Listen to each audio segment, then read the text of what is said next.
these are. If you haven't subscribed already, please make sure to do so. I really appreciate it. As well, if you want to support my channel in a different way, you can press the join button beside the subscribe button, or what are the other ones? Which basically gives you access to two exclusive videos per month. Badges depending on how long you've been a member, exclusive emojis, as well as shout out to every video.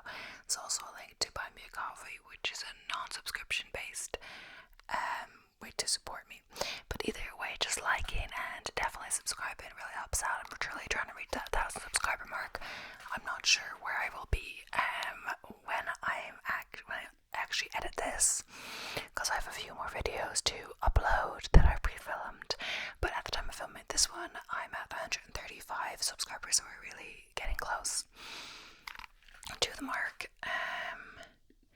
But yeah, I don't want to ramble for too long because this will be quite a long video, because I'm doing another Let's Not Meet or No Sleep and Am I the Asshole, like 20 minutes of each. So hopefully I can get through it in the time that I have. I definitely would have had the time. It's just that I didn't start immediately when I woke up, so I've been up for a little bit now, like over an hour, etc. Doesn't feel like going straight into it. I had to open the things. I was thinking of what to do, etc. I could just do Am I the Asshole once or do 40 minutes, but I think the 20-20-20 kind of works. And yeah, but it only starts when I actually start the video. Either way, but yeah, my main, I guess, the news is just that marathon training is going good. We're nearing closer and closer to it. At the point of filming on 23rd of February, and I'm nearly at the 200 kilometer mark for the month already, and I might hit the largest mileage in February, which is the shortest month. I'm not sure, because March does have a taper, is where you go back a bit. But we will see. But yeah, everything's going well, and it's getting closer and closer. I'm kind of thinking more about race day, like watching some videos, etc. Well, I've always been doing that. And the big kind of news is that I broke my 10k PB or PR, personal record. So I have like one pace. I do 4 runs a week, and I have one pace run a week, which kind of meant to do a marathon pace. So I've kind of been using it as it's 6 miles, but which is actually, I keep forgetting, it's 9.65 kilometers, not 10k. But I'm always doing 10k when it says 6 miles for whatever reason. And every week, I'm like racing kind of fast, for me at least, and trying to get like a 10k PB. Not every week. Sometimes weeks I know that I haven't got it, but it's really dramatic in the difference. Like last week, I believe, I kind of thought that I might, have it, or I was close enough at the start, but then I was minutes off, like, and 1 week I thought I was quite close, but I couldn't remember if my record was like, for the 10k was 1 hour 4 something, or 1 hour 3 something. I thought it was 1 hour 4 something, so I thought I might have broke it, but my record was actually 1 hour 3:46. But finally on Tuesday, and I'm not attributing it to this, but I did wear my new marathon shoes, which I'll be wearing in the race, so I'm using them quite sparingly. The Saucony Endorphin Pro 3s, which I got on quite a good sale online, because the Pro 4s are out now. And so at first I didn't recommend buying shoes online, but to be honest, I did try these out, exact same size in store as I did the last ones as well. Oh no, I didn't try out one of the shoes in store, but it worked out well. Either way, it seems to buy it online is working okay for me. But basically, I trace on interval, and basically I decided that it was good on the faster paces, but I can't maintain that for a marathon. And they felt a bit heavy on the slower paces, but it was a bit one or the other, faster than I would do in the marathon, and for sure slower than I'm hoping to do in the marathon. Who knows what will actually happen. So I wanted to go out and do more of a marathon pace, which, as you know, marathon is like more than 4 times a 10k, so your marathon pace that you can maintain for a marathon will of course be slower than your top 10k pace. But I was going down, and obviously one of my first kilometers, the first kilometer is one of the fastest, because there's kind of a downhill when I go out of my house, etc. So, and even when we hit a bit more of it, like, it starts to even out near the end of the first kilometer, whatever. first kilometer tells me my year of 5:40 minutes a kilometer, and I'm like, whoa, that's actually quite good, like for me. And I was like, you know what? I was thinking I should get a new 10k PB in my new shoes, and it'll be like a good test. But it would have read my marathon pace. But I thought, you know, whatever, that's what I wanted. Originally, I just didn't want to like kill myself that day. But I heard the first kilometer, and if you want to go for a PB and like your other one, like you tried quite hard for it, or like, you know, it was one of your fastest, you kind of have to, you know, like decide at the start that you want to go for it. So I was like, you know what, first kilometer was good. It wasn't like intentional, but like I was like, you know what, why not, let's go for it. And then like I maintained it, and so like if I didn't decide to do that, I would have been going quite a bit slower, like 20 seconds a kilometer or 30 seconds a kilometer slower, because that's closer to my marathon pace, like, you know, 6:38 or 6:40, etc. But I was like, you know what, let's go for it. And even with the hills, I wasn't slowing down as I have on previous attempts, etc. And even on the last kilometer, I knew I had beaten it, because my, like, before that I kind of knew I had it, because the last 2 kilometers are downhill again. But honestly, some of it's like wind against me going uphill, so it's not easy. But even then, I got like a 6:04 in my ear, and I was like, oh my god, that's quite good, because I didn't need that fast to be like to beat it, because of my, you know, the other kilometers were better, etc. So either way, I was doing quite well, even with some of the hills, and I knew the downhill was coming. So even at the kilometer 9, I calculated like the easiest I could do, and I think for my PB I would need a 7:46 last kilometer, which no chance I was doing that slow, because I was going downhill. And you know, it's one of the faster kilometers, and it's near the end, I'm really there. So I was like, for sure I'm gonna do it. So I was really happy. I managed to get the PB by 2 minutes 24 seconds, which is quite good. Let's be real, I am wearing completely different shoes than, well, my last attempt were the Boston 12, so they do have energy rods. But my last attempt was on flatter ground. But my last attempt wasn't me going all out per se. It was going quite hard for me. But I'm not sure if it was all out, because it was part of a long run. But even so, even when I thought, oh, I might get a PB, when I was wearing my original shoes, which, you know, aren't really comparable in the same way, but you know, I don't think shoes really shave real minutes off it.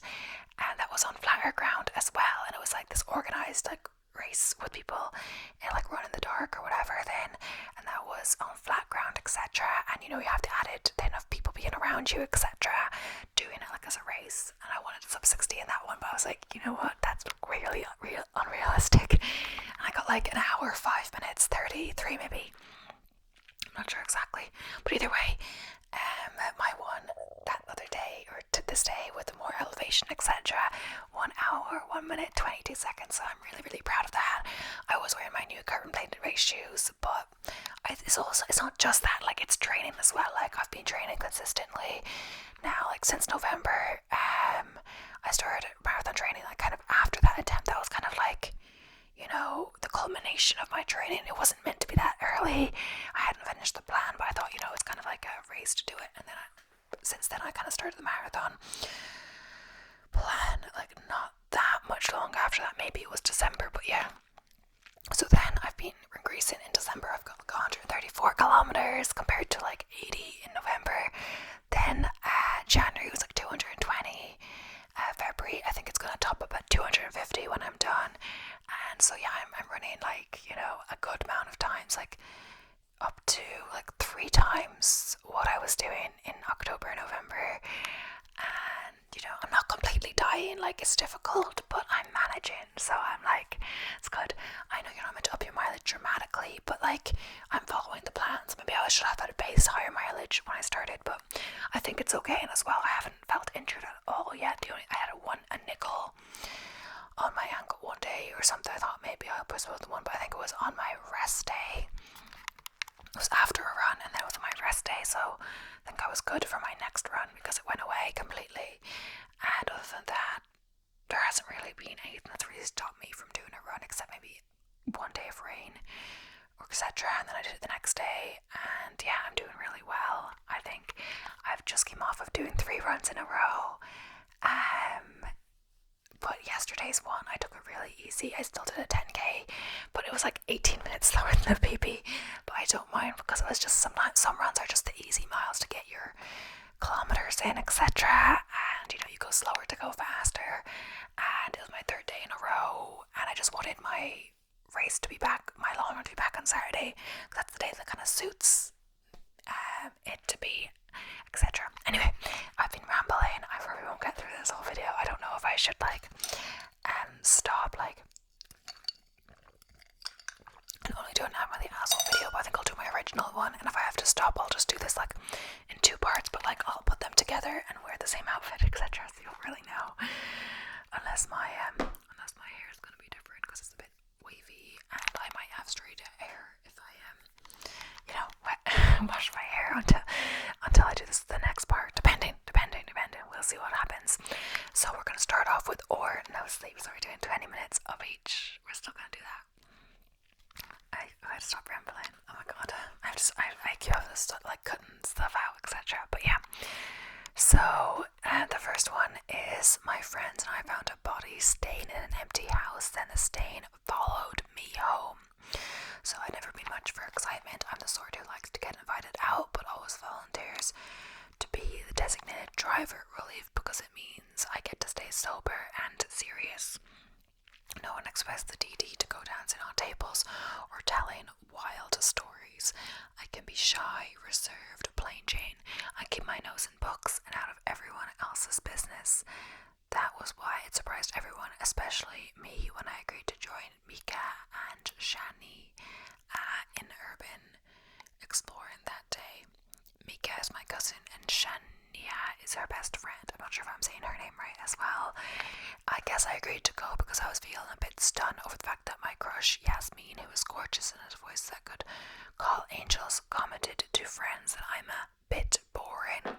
So I guess I just wanted not to be boring, to have for once a story worthy of telling over a drink. But when we got to the house, I felt uneasy. The whole neighborhood was sad, really. A story of American prosperity turned to poverty and abandonment. Entire streets with only 1 or 2 houses still occupied, the rest withering away with porch windows and overgrown lots. Mickey picked out the house at random, saying it looked creepy.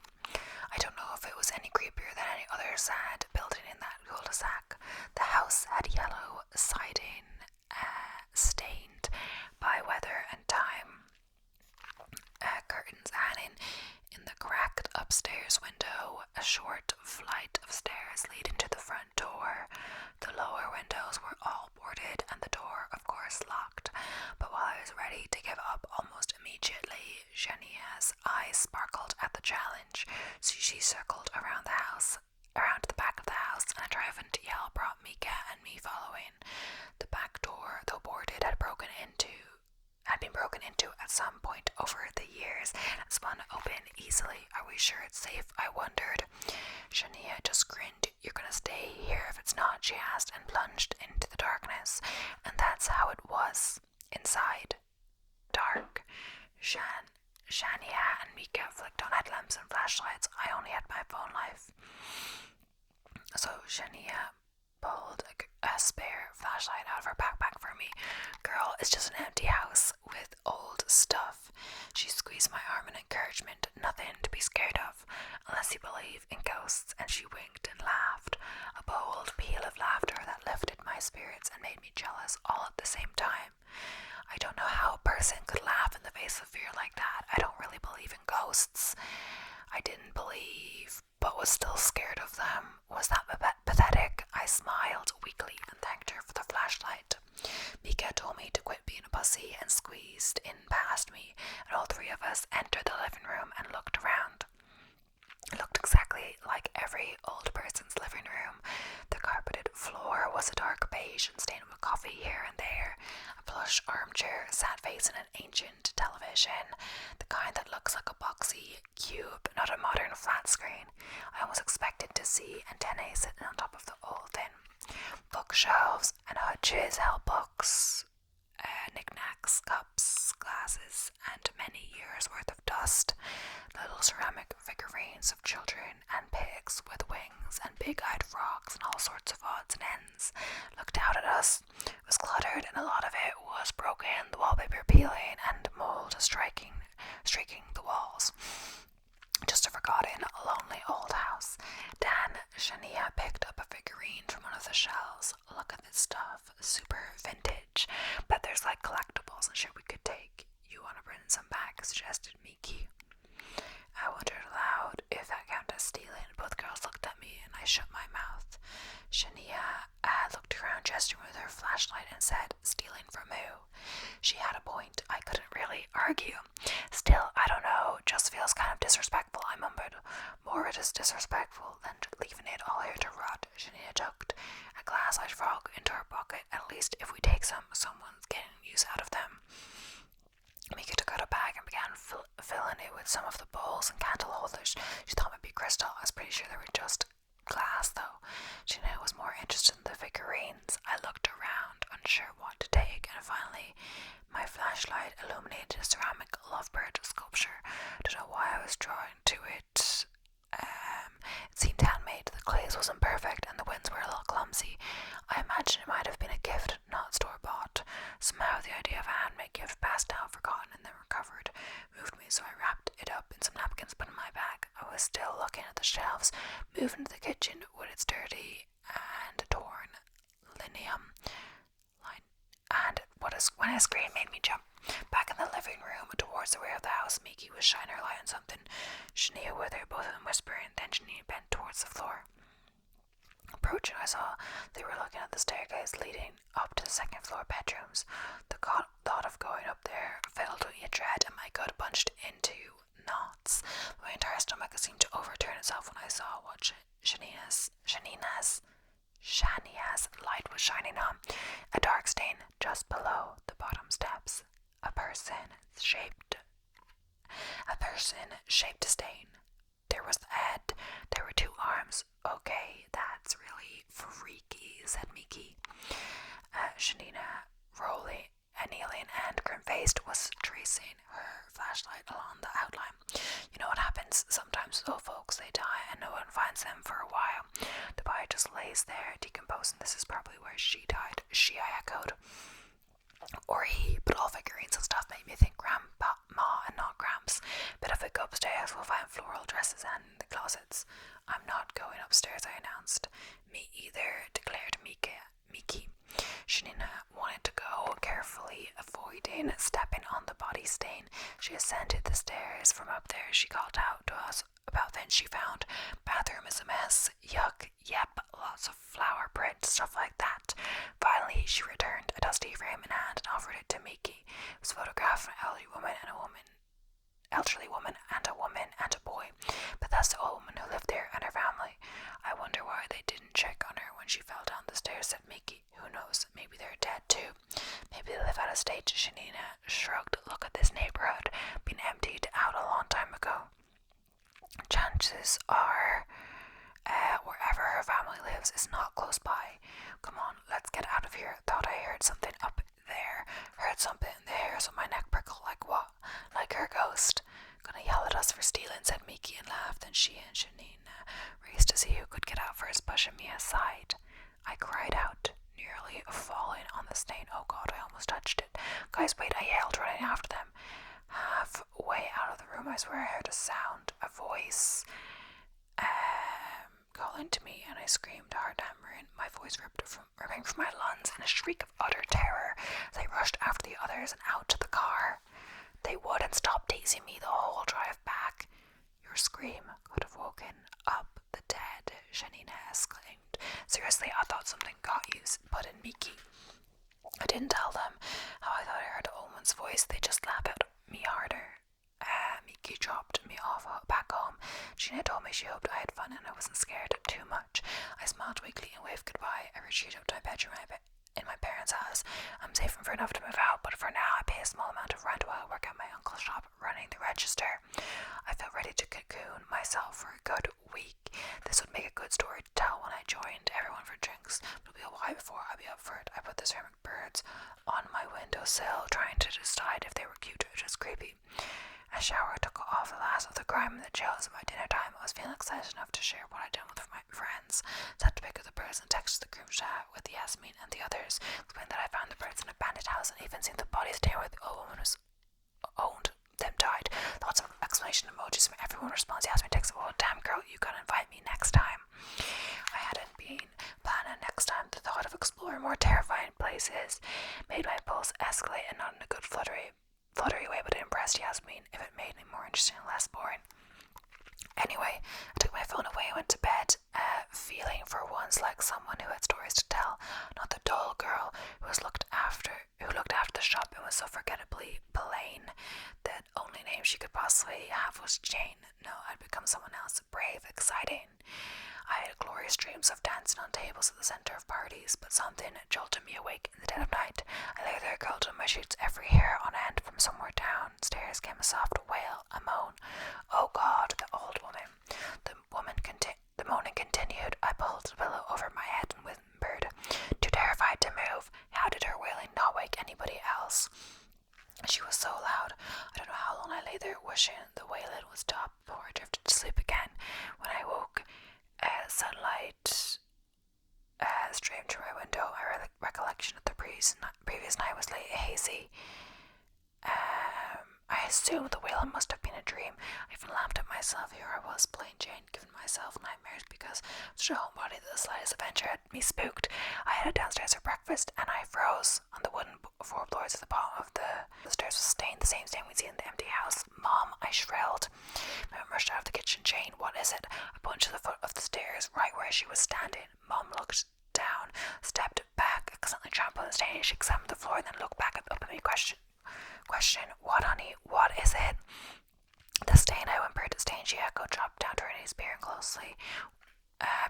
Where? She couldn't see it. She was right on it, and she couldn't see it. Never mind, I said, hurrying back to my room. I snatched my phone, came back and took a picture of the stain, sent to Miki and Shane, except it didn't show up. I could see it on the floor, see it right there with my own eyes. But when I tried snapping a pic with my phone, nothing on the screen. Sweetie, Mom's brow knit in concern. Everything all right? I smiled feebly. I felt lost my appetite. I went to work without breakfast. After my shift, when I came home, the stain was still there, if anything, darker than before. But Mom and Dad went up and down the stairs without seeing it. I went upstairs and got the birds, considered shattering them and scattering the pieces as I held up the little ceramic sculpture I had sharpened on my floor. Pants of guilt had me setting it carefully back down. I should return it to the house, I thought. Until then, wrapped up and tucked it deeply in my closet, out of sight, out of mind. Hopefully, once it was back in its place, the stain would disappear. The moans persisted every night, always around the same time. The stain persisted as well as for Miki and Shani. They refused to take me back to the house to return the birds. They didn't want to go back, and I didn't believe me about any of it, especially after Miki came to my parents' home and couldn't see the stain. She asked if I was just making it up for attention. I'd been angry, furious at my cousin for throwing such an accusation in my face. If I hadn't been so terrified in that moment, because just behind her stood an old woman. Things got worse. The old woman appeared randomly in the house, always near the stairs. Sometimes I see her come out of her room. Sometimes she'd be hovering by the windows, looking confused. Other times she was looking right at me. One night I arrived home at midnight. I'd been out with friends doing my usual shift at the DD. No one really noticed how morose I was. My thoughts that night were on Yasmin and my social situation, and wondering if I would ever break out of my own shell. When as I headed upstairs, a cold clammy hand gripped my ankle. Shrieking, I ripped free. My shrill scream woke my mom and dad, who rushed out. Dad with his fists up, ready to fight whatever intruder was apparently murdering his daughter. I rushed into my room and slammed the door, sobbing. When I came out, there was no one there, nothing. Just my parents looking at me, concerned. They asked me if I'd be willing to see a psychiatrist. I thought maybe a medium would be better. Found out one online who did a teleconference with me. She recommended the same thing my instinct had told me to do initially: destroy the ceramic birds and take in a personal item. She said something that meant something to the deceased. If the object was what had brought the ghost into my home, destroying it would break me free. Next day, when I returned retrieve the birds from upstairs. I decided that rather than destroy them, which seemed disrespectful, I started returning them to the house where I found them, even if it meant I had to go back there alone. But I just left my room and barely reached the bottom of the stairs when cold fingers clasped my ankle. I shrieked, jerking free and rushing for the door, the ghost trying to grab me. As I reached the front door, I spun back, glaring over my shoulder, and I could see now the ghost of the old woman. She lay at the bottom of the steps, her fingers curled into claws, and her face a grimacing snarl, her mouth opened in a wail. I stood there for a long time, staring, and then I came back over to the stairs. When I knelt down, she grabbed my arm so tight. Her icy hand left strange imprints on my skin. I held the birds down to her, and with my other hand clasped hers. Don't know what gave me the courage to suddenly do this, but now I heard what it was she'd been saying, wailing over and over again. "Help," she groaned. "I'm here," I said. Her hand squeezed tighter. "I'm sorry I ran before. Don't know who gave you these birds, but they must have loved you very much. I'm sure they wish they could have been there for you." As she was listening now, her mouth still a grimace of pain. "I'm not religious. I don't know any prayers. I just kept saying, 'I'm here. You're not alone. Here are the birds. Here's my hand.'" I don't know what else I said. My vision was blurry. I didn't realize that there were tears streaming down my cheeks until I blinked and squeezed my eyes shut and reached up to wipe them clear. And when I looked down again, the old woman was gone. I was alone, just me sitting at the bottom of the steps with some dusty ceramic birds in my pan. The stain was gone. The medium told me I should get rid of the birds anyway, but I didn't. I went upstairs and put them back on my windowsill. They sit there. I'm keeping them for someone who shouldn't have been forgotten. So that is the story. Or, that was real now. But, yeah.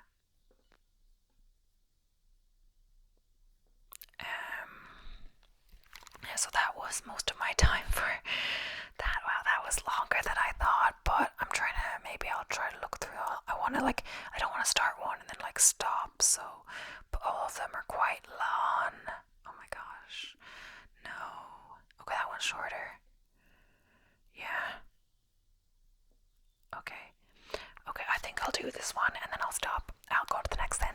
So I think my strange neighbors didn't kidnap my cat. Living on the street had always been synonymous with peace. My name is Lucas and I just like my routine. My life unfolds peacefully in a small town. I usually take long walks amidst nature, bask in the sun and enjoy life as I work from home. For my family is the opposite. They thrive on hustle, noise and crowds. Personally, I don't know how they manage it, but since the feeling is mutual, I let it be. Because of this, I moved here and adopted a cat to not feel so lonely. It was one of the best choices I ever made. Mr. Munchkin was perfect, almost human-like intelligence. He knew how to take care of his business in our backyard, burying it far away from home, and he even hunted some rats or other animals that might steal food. As I said, small town life. His company was comforting, especially on silent summer nights when I sat on the porch gazing at the stars and the clear sky alongside him. However, things began to change. A new family moved into the house next door, the Petersons. They weren't normal, too normal. That's what bothered me. I saw them arriving in their moving truck, a father, a mother, a son and a daughter, all impeccable. The father in a well-pressed suit, the mother with a radiant smile, wearing a flared dress and an apron, the son with a school backpack, a uniform from some baseball team, and the daughter in a princess dress. It was what one would expect from a movie family. Like asking AI to create a family without giving specific details. It was somehow eerie. The following days were as usual, with Mr. Munchkin patrolling the backyard and me working on my projects. However, I began to notice small changes. Mr. Munchkin started acting more reclusive, skittish. He used to come running to greet me when I came home, but now he seemed to avoid my presence, not just mine. He stopped visiting the yard as often. I even had to buy a litter box since it had been a while since I had to worry about that. Initially, I attributed this to some minor incident, or maybe the presence of the new neighbors, perhaps indisposition. Speaking of the Petersons, well, I'm not one to pry, but it was hard not to notice. They were rarely seen leaving the house, almost always keeping the curtains closed. At night, sometimes I heard murmurs coming from their house if they were talking quietly. The last straw of oddity was when I saw Mr. Peterson sitting in the backyard alone on a full moon night. He was facing away from me, but his rigid posture and the way he remained motionless sent shivers down my spine. It seemed like he was staring fixedly into the darkness, disturbing. The next day, Mr. Munchkin disappeared. I was worried because, although as I mentioned he did his patrols, they were always within our property, behind the fences, and he always come back every night to sleep at my feet. I decided to search for him around the neighborhood, calling his name in vain. I asked the neighbors, except the Petersons, but no one had seen anything. I was truly desperate. I knocked on the door of the house next door, hoping to find some clue in the last place I wanted to be. Mr. Peterson answered with his customary smile, hair clinically aligned and mustache brushed. When I asked if he had seen my cat, he hesitated for a moment before responding. "Oh, Mr. Munchkin, isn't it? I'm sorry, I'm not sure I've seen him around here, but we'll keep an eye out, okay? I'm sure he'll turn up." His response was polite, but there was something off. He finished speaking and stood there, still inert, looking at me, a strange feeling that something was wrong. Still, I thanked him and stepped back. Despite Mr. Peterson's seemingly reassuring words, a sense of unease settled within me. His smile seemed forced and his eyes moved rapidly, making me uncomfortable. I might be becoming paranoid, but something about that encounter wasn't right. I decided to follow my instinct, and that afternoon when the street was deserted and the Petersons were out, I decided to investigate. I saw their car turning the corner at the end of the street, all four of them inside. Silence reigned in the house. I cautiously entered their backyard, feeling guilty for doing so, but the concern for Mr. Munchkin and the thought of what might be happening to him outweighed my hesitation. The house was immaculate inside as it was outside, with furnitures and details that seemed to have come out of a home decor magazine. It was such an artificial perfection that I felt like I was in a sitcom set. As I rummaged through the rooms of the house, however, the feeling of being watched haunted me. Every sound made me shudder, every shadow made me jump. I looked around the living room, kitchen, even ventured into the bedrooms, where I was disturbed to see what Mr. and Mrs. Peterson had hidden. Numerous family portraits, and I almost closed the door in shock when I saw the gaze of all of them was directed towards the door. I began to notice something strange about them. In all of them, the people were the same, but their surroundings weren't. Wow, you might think, what's so strange about that? Wouldn't it be weird to have thousands of photos with the same setting? And you would be right, but this case was exceptional. The photos seemed very, very old. They were things from the 80s, 70s, 60s. I even found a hand-painted portrait from that time before the photos, and all of them, they were the same, as if they didn't age. It was when a noise snapped me out of this trance, muffled, low but unmistakable sound, a meow. I was tense but also relieved to hear the meow. It was proof that Mr. Munchkin was somewhere around. I followed the sound and it led me to a fearful place, one that I had been deliberately avoiding, the basement. The meows intensified as my steps approached. I didn't know how many of you have cats, but the meow differently depended on the situation. My little feline friend was meowing in fear. It was urgent. I opened the creaky door, greeted by a gust of hot, humid air, a strong sense of mold. The stairs creaked under my feet as I descended slowly, my accelerated breath echoing in the emptiness. I followed the meow, now clearer. I supposed he was huddled in a corner, scared, so I began to head towards the back of the room, but then my eyes started to adjust slowly to the darkness. I stopped walking, my heart raced. I had to appear calm, but now panic had consumed my mind. My chest began to heave as I breathed in more and more of that intoxicating air. I saw, with the little light I had, a figure, strange, contorted, but much larger than a cat. It had something resembling a head, which began to turn towards me. I couldn't see its eyes, but I felt they were on me. I saw it move, open in its mouth, and a meow sound echoed from its throat. This time I could hear it clearly, and it was much deeper, distorted. "I'll be back, Mr. Munchkin," I stuttered as I backed away, still facing the thing, but when I saw more, I ran without even looking back, slamming the basement door and jumping out the side window of the house as fast as I could, for my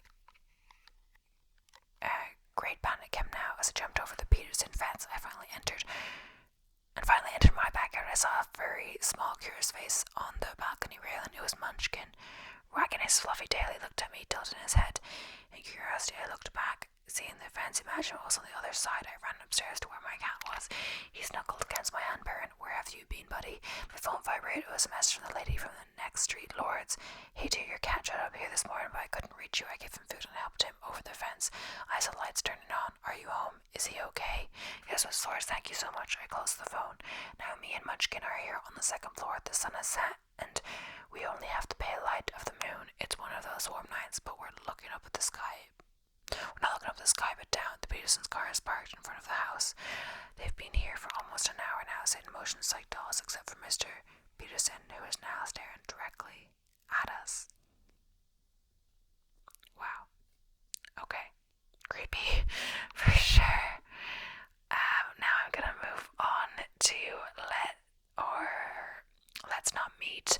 That one took longer, but I guess I'm still gonna just do a super long video. I probably have to film in 2 parts, but I'll put them together, I guess. But I'll try to do only 20 minutes on the next 2. So this one is Let's Not Meet, as I was saying. So, overnight hotel worker, retired cop. I currently work the overnight shift for a major hotel brand. Like any job I've had, most of the people I deal with are pretty normal and nice. Being the overnight shift, I get my fair share of weirdos too, of course. Although most of the weirdos don't make me nervous, and I don't have to consider calling the police. If you have a working credit card and an ID and don't seem like it could be a problem, I'll rent a room to you. All money is green, right? I'm only mentioning this to highlight it's rare for me to turn people away when we have availability. So last night at 3 a.m, I swear they always come out in the witching hour. I had a walk-in guest who was an exception to both of these things. I saw this guy come in on the camera, so I went out to the front desk to greet him. Right away I noticed he's the craziest, he has the craziest effing eyes I've ever seen in my life.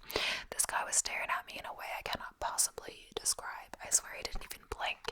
He gave me that real bad, unmistakable initial gut feeling.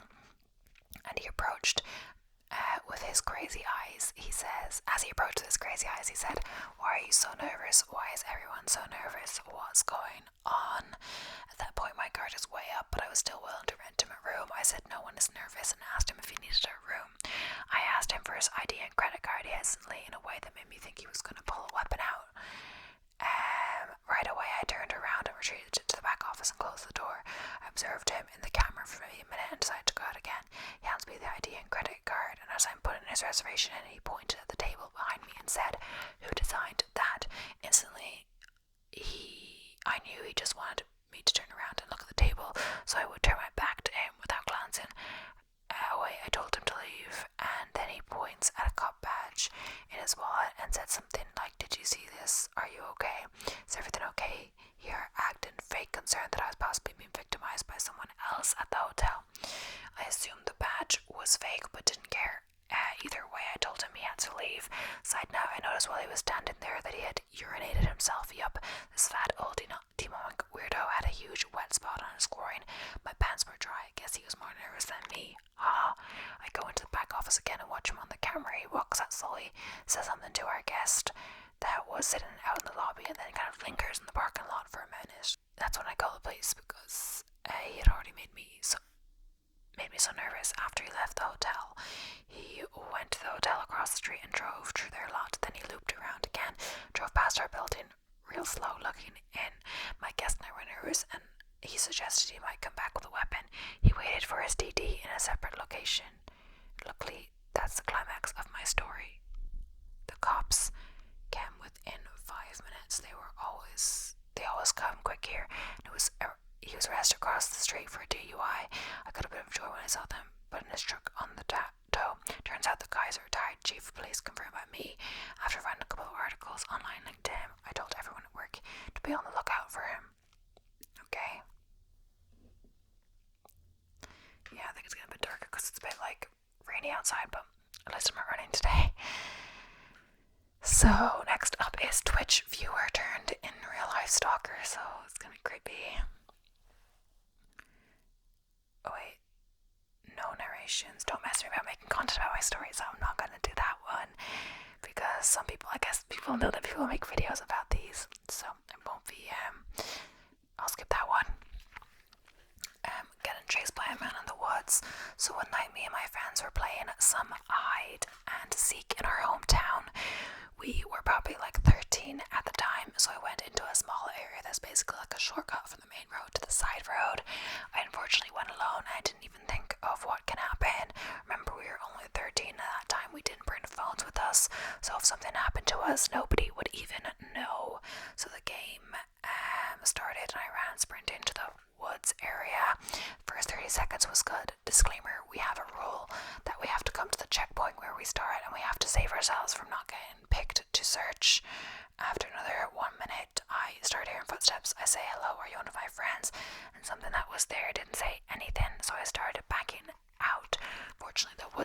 has a main route and two side ones, so I could have run either way. I start backing out, and from nowhere, the man just appears from the woods and starts sprinting at me while saying, "I'm gonna catch you," in a creepy and eerie way, like a kidnapper. Fortunately, I train football or bracket soccer, so I knew I could definitely outrun him, or at least make him tired. I sprint all my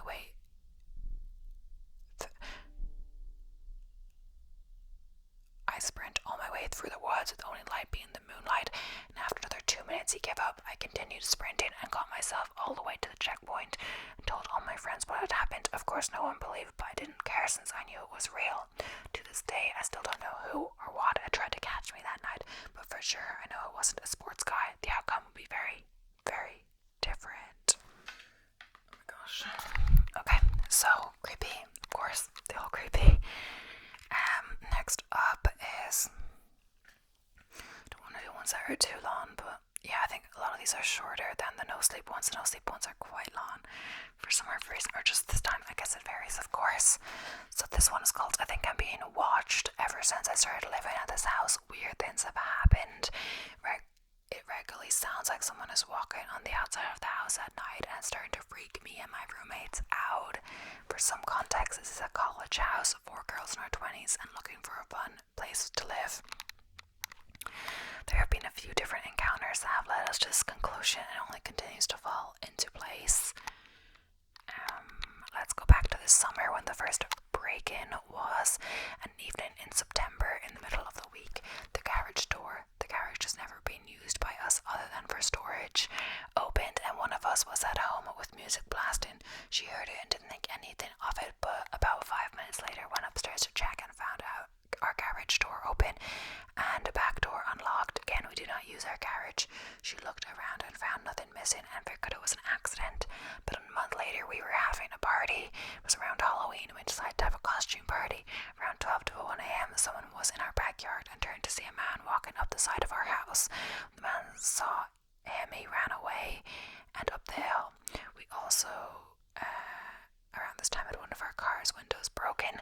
Nothing was stolen, just the windows were broken. Last night, while driving around, we noticed a car we had seen drive by a few times and followed up the hill. The man in this car, a middle-aged white man, very receding hairline and arms covered in tattoos, comes to a complete stop in the middle of the street, turns around to look at us, then pulls to the side of the road. He waited there for a few minutes, and we waited one street over. We saw him turning left and followed him into the neighborhood in front of ours. We lost sight of him and drove around the neighborhood a bit more. When driving in front of our house, we were wondering if anyone behind could see into our rooms, and went to look into the street behind.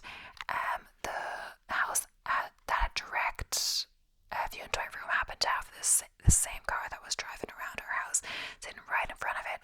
This car is very distinct. It's an old white sedan with a black shoe mark on the rear bumper. We immediately went back to our house and looked out the window at the house and realized we had seen someone there before. On multiple separate occasions, there was a middle-aged man standing in the window looking at our house, or sitting on the back porch in a lawn chair facing our house. Last night when we went to my bed, my roommate had her window open and heard footsteps, our fence gate open, and car doors. The footsteps sounded like they were directly outside her window, and I also heard them. Normally I wouldn't jump to conclusions, but I feel like these occurrences just connect too well to be coincidental. If anyone has any ideas or input, please let me know. We are genuinely getting scared. I'll update if anything else happens. So, okay. And people are talking about, do you have cameras? I think it would be a good idea to get some. Good luck for installing the door, etc. But yeah, I feel like the Let's Meet ones are like more real, and the no sleep ones are made up. I don't know if that's at the end of the thread, but that's just what I've experienced. The Let's Meet ones are like actually creepy things that have happened, like stalkers, etc. And the no sleep ones are kind of like ghostly, etc. that aren't really gonna happen. But then again, stranger tries to steal my dog and other nightmares before Christmas. This happened before Christmas 2019 when I, female, was 26, and it sticks with me to this day. I thought about sharing this many times, but I was never sure if it was scary enough. I guess you decide. My then boyfriend, now husband, and I decided to meet for dinner at a Christmas market here in Switzerland. He would pick up our dog from doggy daycare and I would get there after work, and it is kind of dark in the background, so I hope it is fine for the video. And I would get there after work. Yeah. Some things that are good to know. At this point, we'd had our dog for about a year. He's called Bean. He's a medium-sized dog, and before he came to Switzerland, he was a street dog in Italy. He was about 2.5 years old at that time, and he loved and still loves to get all the attention he can get. Also, Christmas markets are incredibly busy here, especially after work. People will meet there with friends to eat dinner and drink mulled wine. When we get to this Christmas market, we realised that it was too busy to walk around through with a dog. I sent my boyfriend off to get my favourite street food, malawak. I waited at the edge of the market with Bean. Bean likes to greet everybody who looks at him, and by that point I had gotten used to talking with strangers because my dog wanted to meet them, so I wasn't too concerned at first when a dude came up to me. Full transparency, I don't remember word for word what was said. I'm not even sure what language this happened in. I do remember that Bean happily greeted this guy trying to stand up against him and licking his hands. The guy asked for his name and what breed he was. I told him that Bean is a pink shirt miss. That's what the situation started to turn. The man insisted that he must be a passenger. How could I say he's a pink shirt? All of a sudden he switched. There's no better word to explain it. He grabbed Bean's leash and I said, "I'll go now." And he just tried to walk off with my dog. Thankfully I had a firm grip on the leash. I was incredibly confused and frustrated and just stammered that he can't take my dog. He got increasingly more angry with every second that I didn't let go of the leash. Loudly told him to leave me alone, and Bean started to bark at the man. Never seen Bean this angry and scared at the same time, and thankfully the man let go of the leash and slipped into the crowd. I was left standing there, a dumbfounded mess with a mess of a dog. Bean was barking and shaking, so I knelt down to calm him down, holding him and talking to him. My boyfriend was still somewhere in the crowd waiting for our food. After a while, a woman walked up to me and told me not to put my heel to the floor, as she just seen someone put a firecracker there. I don't know the name for this type of firecracker. They're small, like quarter-inch. I knew she'd throw it on the floor to make a boom.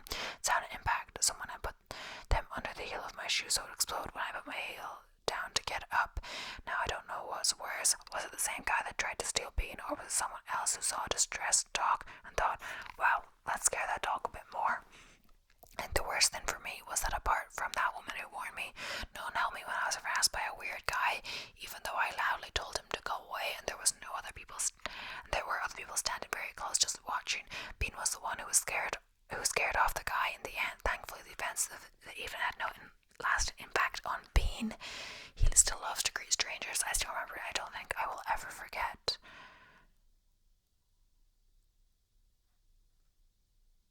Okay, so yeah. Next up is I still don't know what happened on our annual family trip. I don't know where else to go with this, and it still bothers me. So sorry if this isn't exactly fitting for the subreddit. This was maybe 6 to 7 years ago. I have photos on my camera, but I haven't charged it in ages. Gave up on photography, you know how it is, so I hope that y'all just trust me. So we've been going on these trips as a family for a really long time, probably 17 years if I had to guess. I won't say where it is we go, but it's the Australian bush, just to give you all an idea of the setting. Anyways, we had a few creepy experiences there, but nothing inexplicable. But this event still weirds me out. I can't really think of anything that explains it. The year of this, my sister, cousin, dad, and myself all drove up together. We were the first to arrive at the house. We had to wait for my grandma to arrive with the key, so my dad sat on the desk with the beer, and my sister, cousin, and I went on a little journey. The three of us made our way to a little creek not far from the house, and that we nicknamed the bridge to Terabithia because of a tree that had fallen, acted as a bridge for us to get across the creek. This creek never had water, though it was not deep or wide. We could easily walk through it, but the tree was fun. Anyway, my cousin makes an off-the-cuff comment as he walked across the trees, asking sort of sarcastically, "There's something dead around here," because of how many flies there flower. Lo and behold, we get to the other side and there was something dead. We were greeted with a dead kangaroo. Nothing too jarring. I'd seen plenty on the side of the road, but this one was cut clean in half. And when I say clean, I mean clean. Like it was a perfect half. There wasn't an ounce of blood on the fur, no blood on the ground, and the top half was nowhere to be found. I happened to have my camera on me and took some photos of it. Then my cousin poked it with a stick and literally hundreds of flies came out. My cousin and sister kept poking at it, trying to move it into the creek, but a fully growing kangaroo, even half of one, isn't exactly light. Their sticks broke, so I grabbed it by the tail and pulled into the creek so that we could bury it, but we really just covered it with sticks and flowers. We looked around, up top, everywhere for the second half or trace of what might have happened to it, but we couldn't find anything. We ended up going back into the creek and walking through it looking for something, and what we found only made it even more confusing. We found, if I remember it correctly, 4 dead rabbits, but only their bottom halves all lined up neatly along the floor of the creek until it reached thick brush that we couldn't walk through. Same thing with these rabbits, though no top halves to be found, no blood anywhere, and cut clean in half. Sorry, this is way longer than I intended, but I hope you all read it. Yeah. So someone said that sounds so serial killerish. Sounds like someone was learning taxidermy, serial killers, etc. So,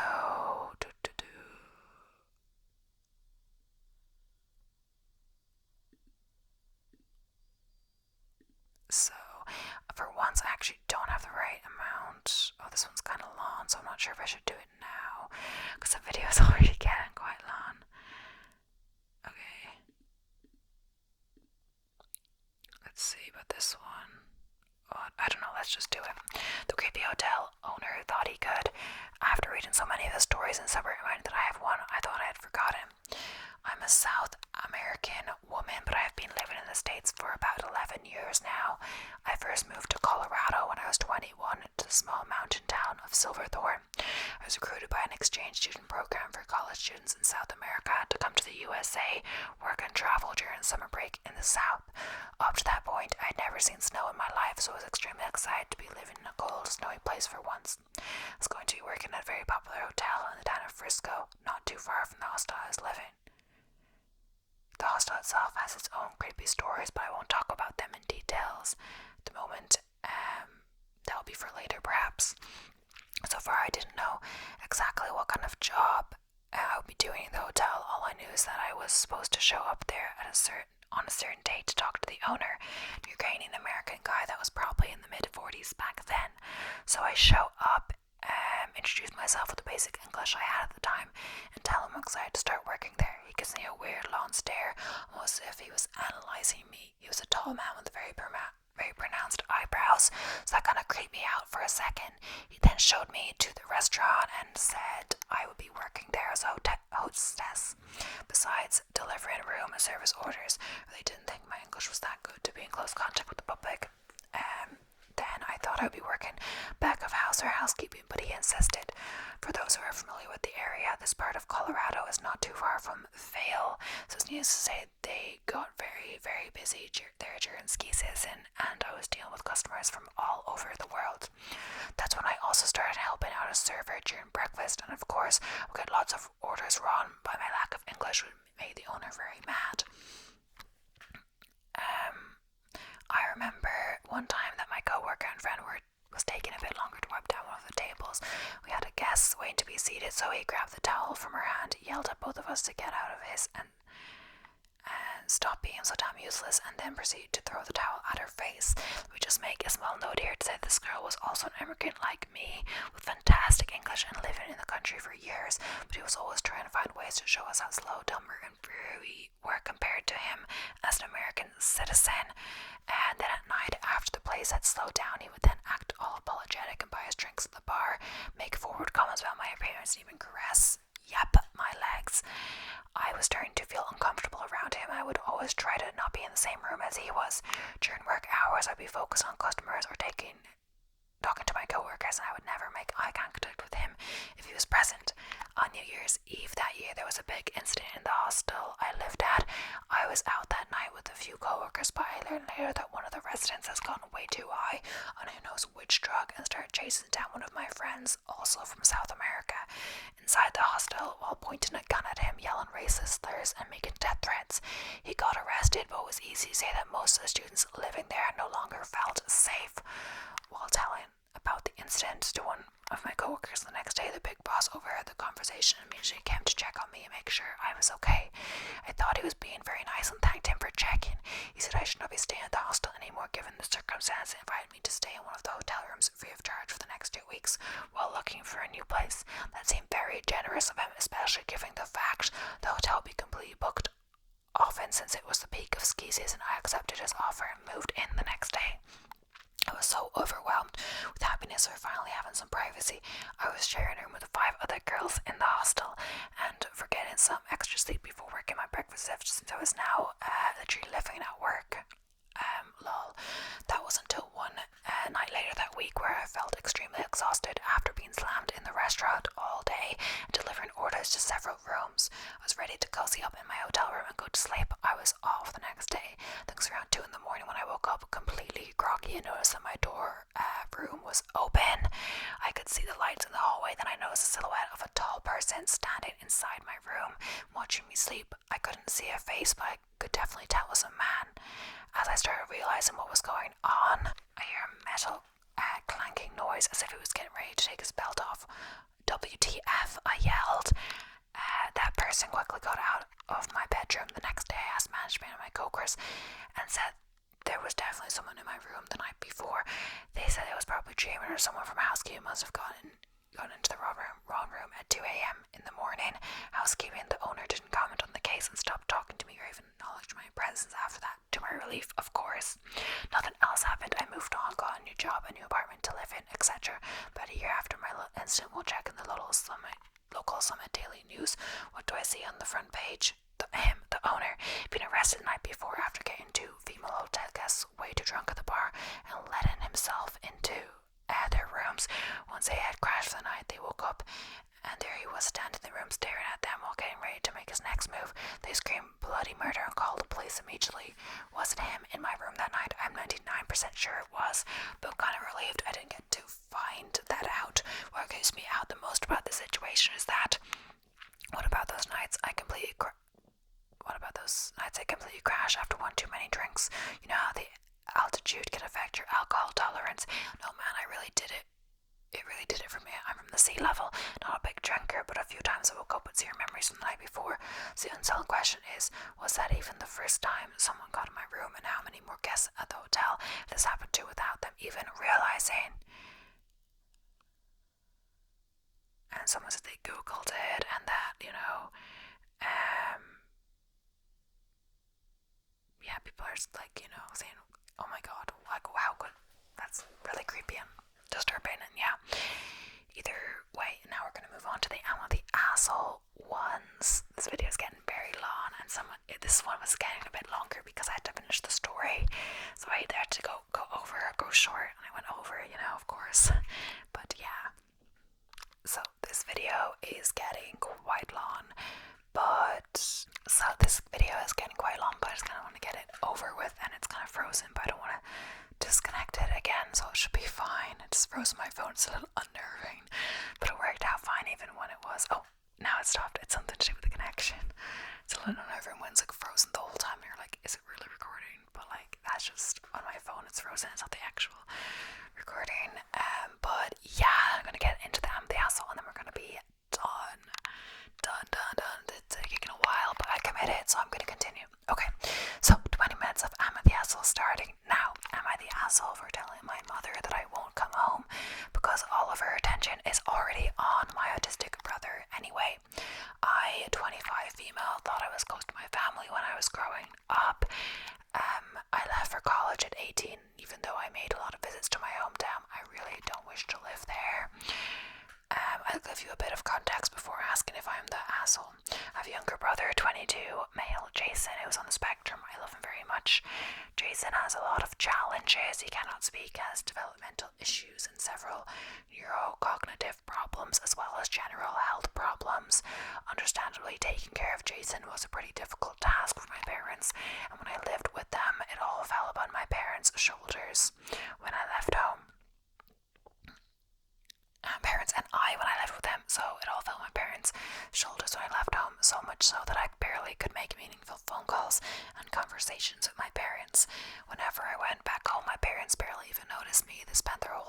trying to take care of Jason and didn't honestly care about what I was saying or the fact that I made a long trip back home just to see them in person. I eventually realised I had always been the second class citizen in our household this whole time, so these trips became less frequent over time. This year I decided to spend Christmas with my girlfriends, Lauren, female, 28 female family. She's my first and hopefully only serious girlfriend, the first person I fell in love with. My parents haven't met her in person and know almost nothing about her other than her name. I don't think they care. We've been dating for the past year. My mother got very upset when I found out I won't be home for Christmas. My mom called yesterday and invited me over home for a visit. She hasn't called me all this time. I was the one who gave her a phone call like once every other week. I said I would not like to do that. When she asked why, I said because I being there wouldn't even be noticed because all of their attention would be on Jason anyway. So my mother started crying and said she was doing the best she could all the time. I felt pretty bad for making her cry. Was I the asshole in this situation? It says not the asshole, but I worried that they apparently couldn't cope without you when you left. It makes me wonder if you were being asked to take on more responsibilities that was appropriate. If it's to a point where they can't even have a simple conversation with you, then to me something is wrong. If they reached out to community supports, there are usually different programs available that can provide care and opportunities for your brother, less than a full-time housing situation, while also providing some respite for parents.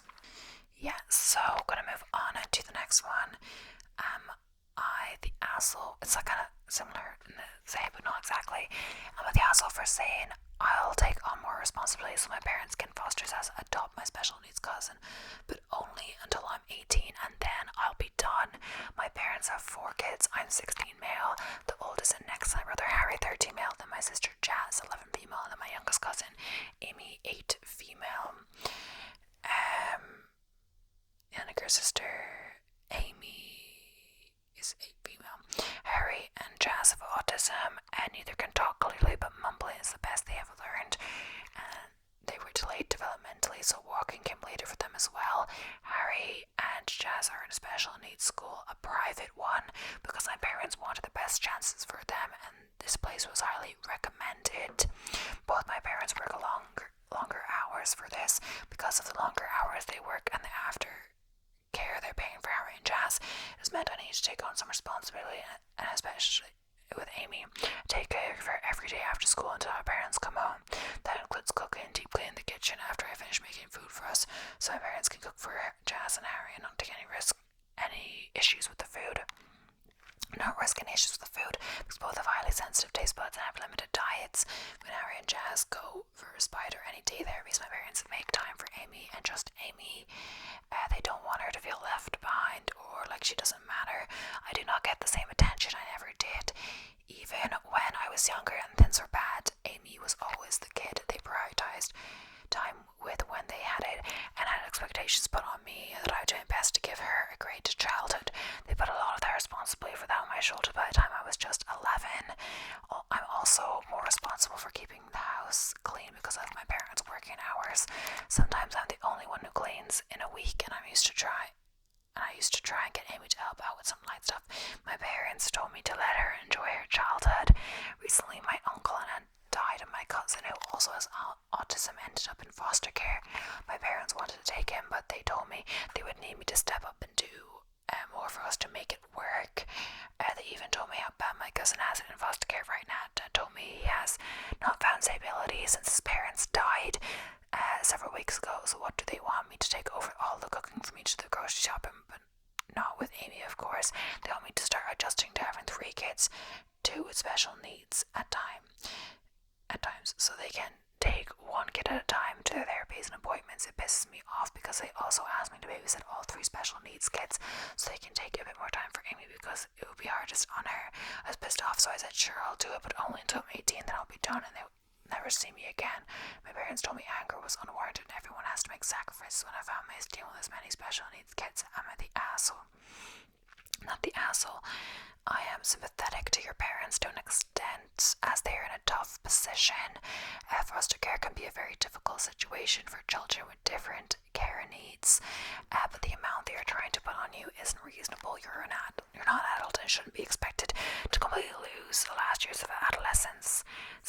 They say, the OP, yes, I feel really bad for my cousin too because his needs are a lot different to my siblings, but it's still incredibly difficult for him. I know they're on foster homes. In the wrong foster homes, he won't be treated well. I agree, but the issue is they no longer see me as a kid.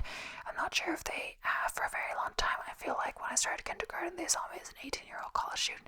Didn't really need parents something that could take on the world.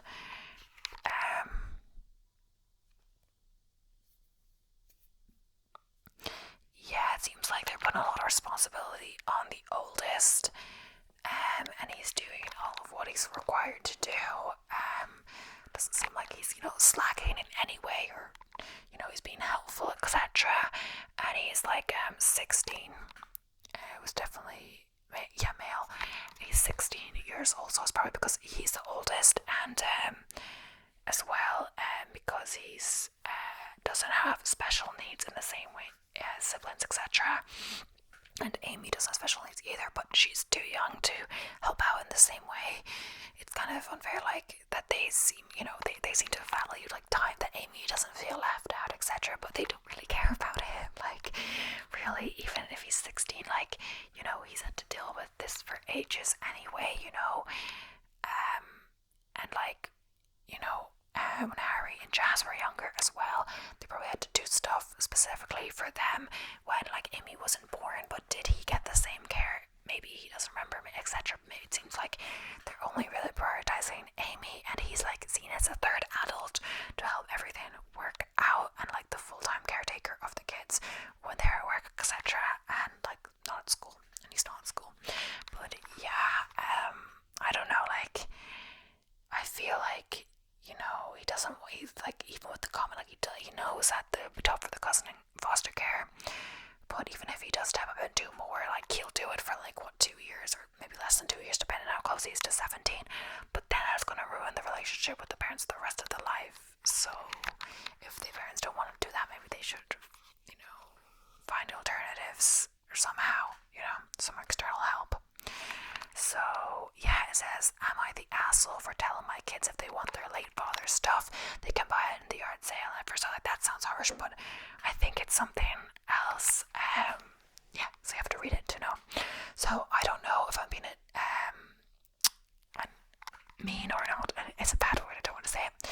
My husband passed away 2 years ago. He had cancer and decided to not fight it. He passed away, and it has been rough for all my kids. They're all adults. The oldest is 31 and the youngest is 25. I still live in the home my husband and I shared. I've been slowly getting rid of things, and I've asked the kids multiple times that if they want something, that they need to get it. Nothing. Every time they never take anything. So I've decided to have a yard sale, and what doesn't sell, there I'll be start putting on Facebook Marketplace and other platforms. I'm tired of looking at all my dead husband stuff day in, day out. It's depressing. It's like living with a ghost. I went over to my son's to print out some flyers since my printer wasn't working. This is when I informed him I'm selling as much as possible. He got upset for selling Dad's stuff. The rest of the kids were informed, and they were upset as well.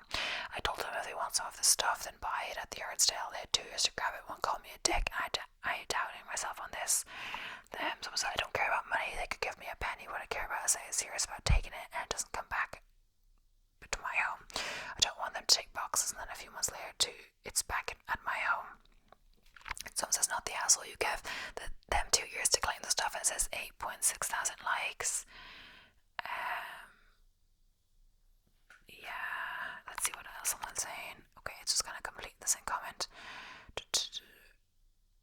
They always want stuff, but just, like, not in their house, because it does take up space, etc. I think maybe, like, it's not like she's, like, wants the money from them. She wants them to come and, like, choose what they want. But I think maybe, like, give them one more chance if they're serious like this. She's saying, I'm doing the yard sale. If you don't take what you want, and then let them, take what they want first, perhaps, if they will actually come and get it, etc. If not, do the yard sale anyway. They have their chance. They do it in a rage time, etc. All come at the same time, etc. Decide amongst themselves. I don't know. But yes, they don't fight over something. So, update, am I the asshole for telling my boyfriend I won money 15 years ago? So I've been repeatedly asked to give an update, and here I am as the update, but I don't know. If there's relatives. I don't know. Sorry. So my sisters and brother-in-law came over and I asked him to leave. He got very angry and argumentative. Well, I argued. My family packed up all his stuff and put it in the car. He didn't have much as mine, as most of his furniture and the programs were already in storage. Oh yeah, so this is an update, but like,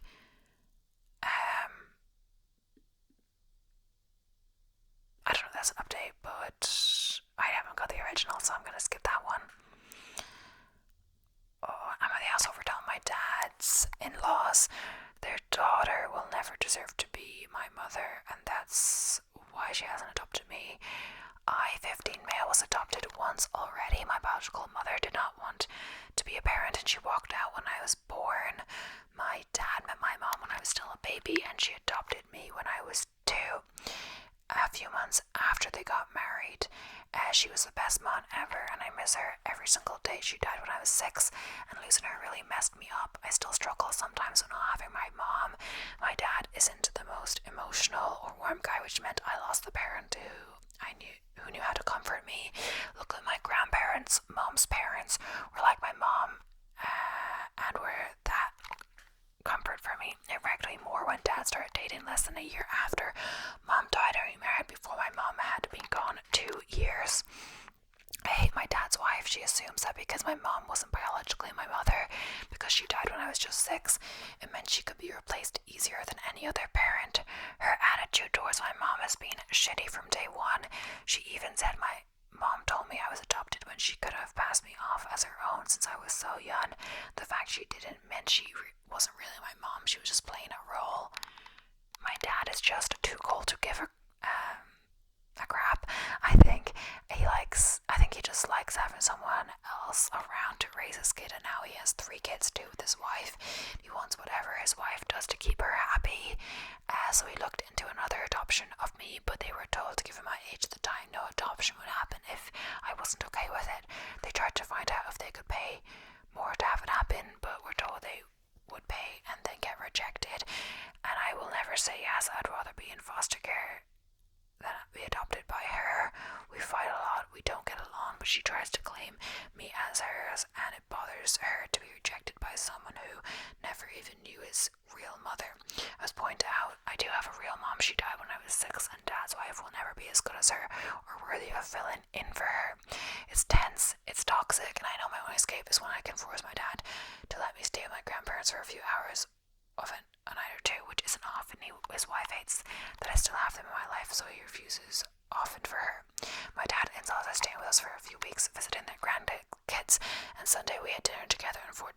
Unfortunately, and they asked when she was finally going to adopt me, because it was crazy that she had kids with my dad but hadn't adopted me. When I'm motherless, I told them I'm not. My mom died, but she's still my mom. They said it wasn't right. Their daughter has been my mom longer and she deserves to have it be official. I told them she's never been my mom and will never deserve to be my mom, which is why I'll never let the adoption happen. The whole day went to shit and I was sent to my room, and then on Monday I was told to apologize. When I didn't, it was stated by all 4 adults that I was an ungrateful brat. So what are people saying? Not the asshole. Ask your grandparents if you can live with them, and if they say yes, petition the court to make them your guardians. Someone says, the OP says it wouldn't be easy, even though I have a relationship with the fact that they're not my biological family would make guardianship next to impossible, which it wasn't, but they did speak to a lawyer to find out if they could, since legally they are my grandparents. It says in the US, when you're adopted, all ties to biological family are legally severed, and your adoptive family becomes yours as if they were born into it. Your adoptive grandparents actually have more standing than your biological mother's parents would. I can't speak to how it works in other countries. I think it's harder because OP's dad is biological, so the courts will place that biological link over an adoptive one.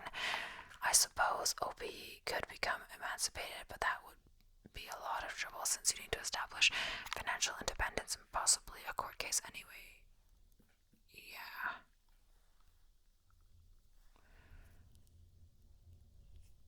Okay, so yeah, I'm gonna see if that last one's quite short, so I'm gonna do that, and that's gonna be the end. I'm not sure if I've done all of them, but that's enough, like, for today. I don't know if it's gonna be exactly 20 minutes, but yeah. They asked over rejecting my niece's adoption request in front of people. My niece, 14, has lived with me since her parents went to prison prison 5 years ago. Drugs. My sister is getting out later this year. She's been working very hard in prison to improve herself and got her GED. We are still very close and we talk via an app in the prison provides, and I take her dog to visit her, along with her brother who lives with his dad's brother once a month. We were having a birthday dinner at my mother's for myself and my daughter, 16. Most of my family was there. For my present, my niece decided to give me an adoption request papers or whatever they are. I never ended up reading them. I was stunned and just shook my head. I was so shocked and confused. The plan was she was always supposed to go home. My mother was upset by this request as well as my other siblings, and my husband couldn't think of what to do either. She never brought this up in counselling or anything. I can't do that to my sister. I would not be able to take care of her without support financially from my grandma, who would stop supporting if I agreed. This was never even a thought. Now she and my daughter hate me. It seems my son, 21, said it was probably something she got from TikTok and she will eventually get over. My husband agrees with me. My siblings are staying out of it. My nephew isn't speaking to his sister now. It's a mess. I'm the asshole trying to get an outside opinion for it. It seems as good a place as any. My sis. I think that's like an add-on, but it says my sister has a home with a lot rent paid and a job with my aunt waiting the minute she gets out. Since this keeps coming up. Not the asshole. Yes, your immediate response could have been better, but you were in a state of shock and caught off guard. So I think it was understandable. Did your niece have help from an adult to get these adoption request papers? If so, was this person aware that she was always supposed to go back to her mom? If you haven't done so already, talking to both your niece and daughter separately about why you didn't agree to the request is probably in order. I have no clue how they got them. My son thinks internet. They talked a little to him, but refused to speak to me or my parents. Counsel will happen later today for my niece, going to try to get some for my daughter set up. Does your niece want to go back to your mother after she leaves from prison? It sounds like she's scared of losing the only stable home she's ever known, being shoved back into someone who she probably remembers being an unstable addict who cared more about drugs than her own child. She's been in prison for a big chunk of this little girl's life. Does she have the option to stay with you if she really hates being kept by your sister?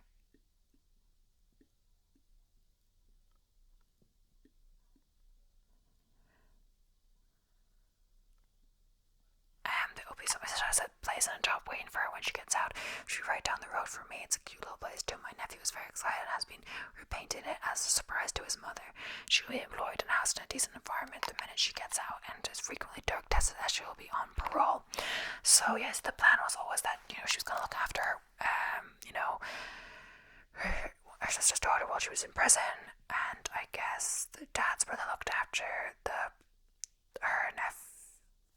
sister's brother. They were separated because it's quite a lot to take on two children when you also have children of your own, pay for everything, etc. I'm sure it's a huge favor that I guess she's paying for all the food, everything, and I don't think she has the expectation that her sister will pay her back, because that could struggle, get her to get under more money, stress, etc.